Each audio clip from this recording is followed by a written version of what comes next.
Voilà. Je voudrais donc qu'on aborde la question. Donc, je disais, on a plusieurs invités, le directeur de la CPM, les conseillers départementaux Jérôme Sabalins et Charlotte Bouet, mais aussi elle est en visio, le docteur Cancio, qui préside l'ordre des médecins du Gers. Je la remercie infiniment de s'être rejoint à notre visio, parce que c'est un sujet, je sais, qui la préoccupe tout autant que nous. Donc, nous allons en parler aujourd'hui.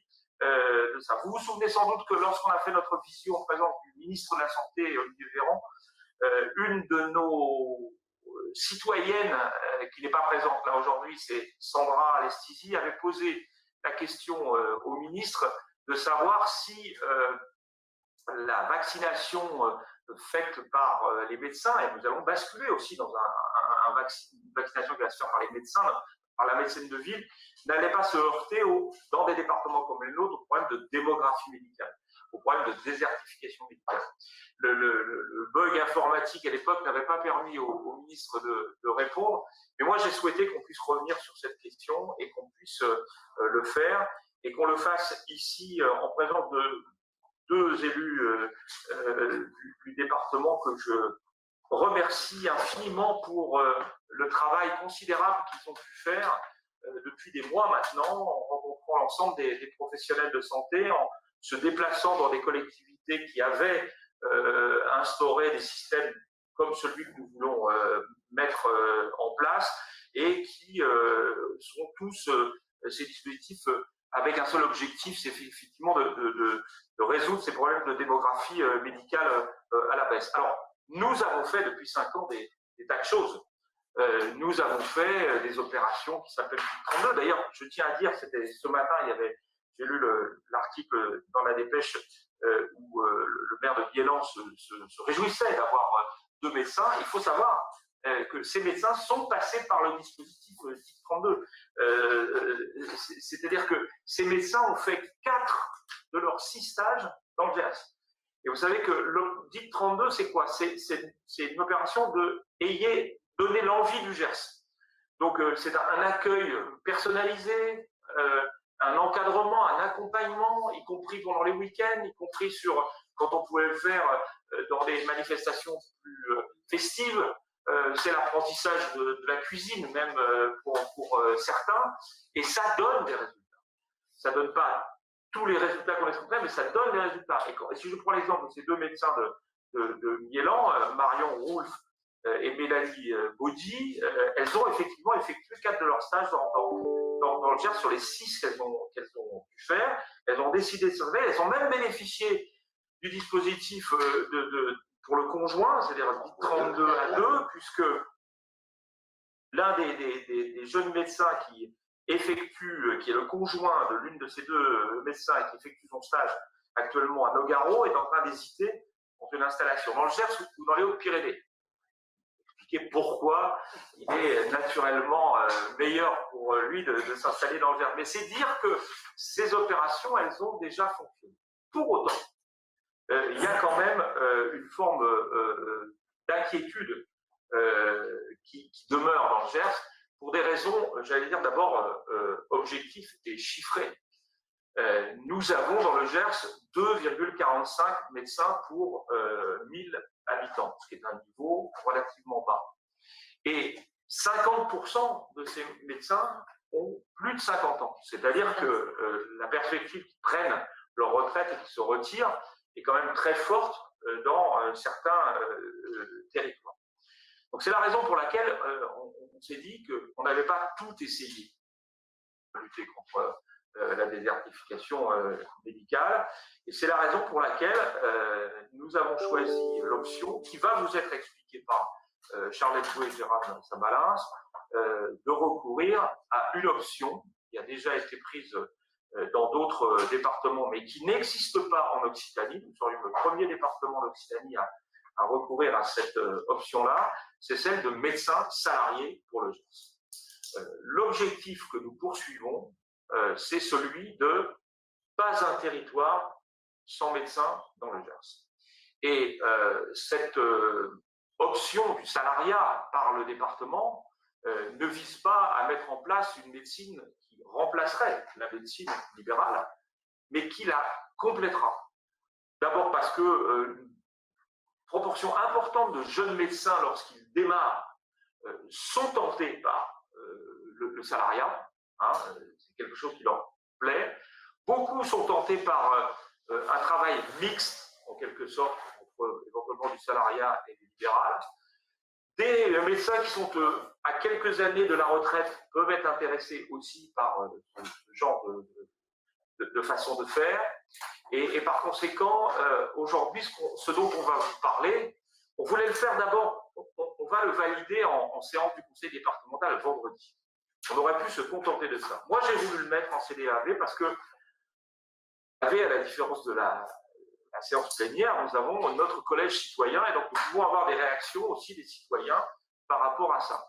Pour autant, vraiment des très grandes discussions ont eu lieu avec l'ensemble des médecins, avec le docteur Cancio. J'ai moi-même participé à une visio où était présent le docteur Cancio et plusieurs représentants des médecins. Je crois qu'on a bien pu expliquer ce qu'on voulait faire. Maintenant, je vais passer la parole à nos deux conseillers pour qu'ils vous expliquent ce que nous voulons faire et qui sera, je le crois et je le dis de manière très solennelle, un tournant de la démographie médicale dans le Gers. Vous savez qu'au fond, cette crise sanitaire a accéléré la prise de conscience qu'il fallait une stratégie globale de protection des citoyens. Et c'est cette stratégie de protection des citoyens que nous mettons en œuvre tous les jours avec les pompiers, avec les médecins, avec les infirmières, avec les pharmaciens, avec les élus, avec les associations d'élus. Je remercie encore, et à chaque fois, et je le ferai à chaque fois, Cyril Cotona et Michel Baylac pour leur engagement dans cette affaire-là, parce que nous avons partie liée. Et je sais que pour les maires, l'inquiétude de la démographie médicale, elle est importante. Elle est importante chez les citoyens, elle est importante chez les maires. D'ailleurs, un grand journal local, régional, a fait il y a quelques jours de ça, sa une sur la question de la démographie médicale, en montrant que c'était une préoccupation. Elle est encore plus forte avec la crise sanitaire. Donc, je passe la parole à Charlotte Coué et Jérôme Samarin pour qu'ils nous expliquent ce projet de centre départemental de santé avec des médecins salariés. Merci, Président.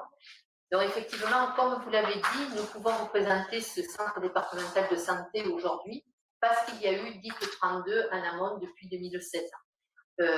Effectivement, DIT 32 a travaillé à l'accueil des internes, hein, on a donné l'année du Gers, mais il y avait trois axes. Il y avait aussi l'aide aux maisons de santé, il y avait aussi la création de la plateforme de remplacement et d'installation. Voilà. Et le dispositif DIT 32A2 qui est un complément aussi, puisqu'on s'est aperçu que l'emploi du conjoint pour les médecins, c'était un frein à l'installation. Donc, on arrive aujourd'hui et aussi parce que DIT 32 a permis d'avoir des relations avec tous les acteurs de la santé. Ces relations ont été établies, il y a eu des relations de confiance et de connaissance mutuelle. Et c'est grâce à ça qu'on peut aujourd'hui vous présenter ce centre de santé départemental. Parce qu'effectivement, donc, il y a des améliorations, il y a des médecins qui s'installent, quelques médecins qui s'installent, mais c'est insuffisant. Et donc, ça reste quand même la préoccupation numéro 1 de la population. C'est une situation grave, voire dramatique à plus ou moins long terme, même, parce que beaucoup de patients sont sans médecin. Il y a une pression sur les médecins qui restent, hein, beaucoup plus de visites, moins de temps à consacrer aux malades. C'est un sujet d'actualité, comme vous l'avez dit, puisqu'il y a eu la semaine, le 4 février, une émission sur France Inter. Il y a eu aussi d'études de l'Association des maires de Hauts-de-France qui démontrent que les départements ruraux sont les plus impactés par cette désertification. Donc, on va vous présenter les chiffres. Je passe la parole à Jérôme. On va se compléter. Hein. On va faire un relais. Conforter un peu le diagnostic qu'a déjà réalisé en partie Philippe et monsieur le directeur de la CEPAM prolongera un petit peu cette analyse. Donc, on a quelques chiffres dont certains ont été donnés par le président. Effectivement, un nombre de médecins en France qui est de pardon, dans le département du Gers, qui est de 2,45, alors qu'en France, c'est 3,38 médecins et 3,56 médecins en Occitanie, c'est-à-dire qu'on a un taux de médecins très bas, qui est surtout dû à une absence, un ratio très très bas des médecins spécialistes, mais il n'en est pas moins que même sur les généralistes, on a des problèmes de désertification médicale. Comme l'a dit le président, un médecin sur deux avec plus de 55 ans en 2019. Donc, et on verra tout à l'heure au travers de la carte qu'on a récupérée sur l'étude de l'Association des maires ruraux de France que ça s'est beaucoup accéléré, en particulier dans notre département.